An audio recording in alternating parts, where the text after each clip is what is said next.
नमस्कार, जय महाराष्ट्र, जय शंभू. 14 मेला धर्मवीर छत्रपती संभाजी महाराज यांच्या जयंतीच्या निमित्ताने बुलढाणा शहरामध्ये विविध कार्यक्रमांचं आयोजन केलेलं आहे. धर्मवीर छत्रपती संभाजी महाराजांचा पराक्रमी धाडसी इतिहासकारांनी लपून ठेवला होता, पण आज सगळ्या जगाला शंभूराजे काय आहेत हे त्या ठिकाणी कळलेलं आहे. म्हणून अशा स्वराज्य रक्षक शिवपुत्राचा हा जन्मदिवस सोहळा गेल्या 30-35 वर्षापासून धर्मवीर आखाड्याच्या माध्यमातून या बुलढाणा शहरामध्ये आम्ही साजरा करत आहोत.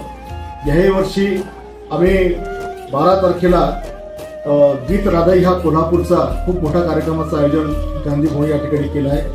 13 तारखेला शिवशंभू गर्जना हा कार्यक्रम जयस्तंभ चौकामध्ये या ठिकाणी होणार आहे.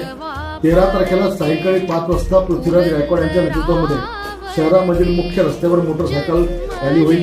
सगळं शहर भगव्या ध्वजाने त्या ठिकाणी सजवलं जाईल. बऱ्यापैकी स्मारक ही त्या ठिकाणी लाइटिंगने उजळली जातील. मोठ्या प्रमाणात लाईट शो हा 13 तारखेला संध्याकाळी 7 ते रात्री 12 पर्यंत, म्हणजे संभाजीराजांच्या जन्माच्या पूर्वीच्या रात्री 12 पर्यंत त्या ठिकाणी केला जाणार आहे. 14ला सकाळी जयस्तंभ चौकामध्ये पाळण्याचं आयोजन, हे जन्माच्या वेळी शंभूराजांच्या पाळण्याचं आयोजन त्या ठिकाणी केलेलं आहे.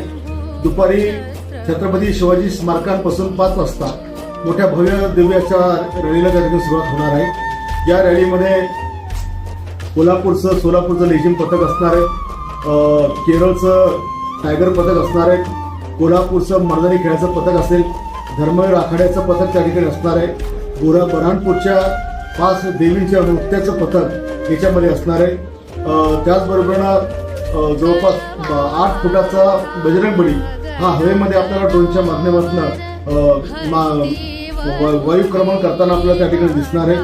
नृत्यांचे पथक आहे, बँजो पथक आहे, डीजे आहेत, जवळपास खामगावची दफडे याच्यामध्ये मोठ्या प्रमाणामध्ये मैदानी खेळाची रेलचेल या सगळ्या कार्यक्रमामध्ये आम्ही ठेवली आहे. रात्री 12 वाजेपर्यंत मिरवणूक या ठिकाणी चालणार आहे. या मिरवणूकमध्ये अफजल खानाचा वधाचा जिवंत देखावा, कोंढाण्याची तानाजी मालुसरेची लढाई त्याचा जिवंत देखावा, बाजी प्रभू देशपांडेची पावनखिंडची लढाई आणि धर्मवीर छत्रपती संभाजी महाराजांना मुघलांनी ज्या शेवटच्या खिळीचे हाल करून त्यांचा वध केला तो देखील चित्तथरारक देखावा या कार्यक्रमामध्ये आम्ही आयोजित केलेला आहे.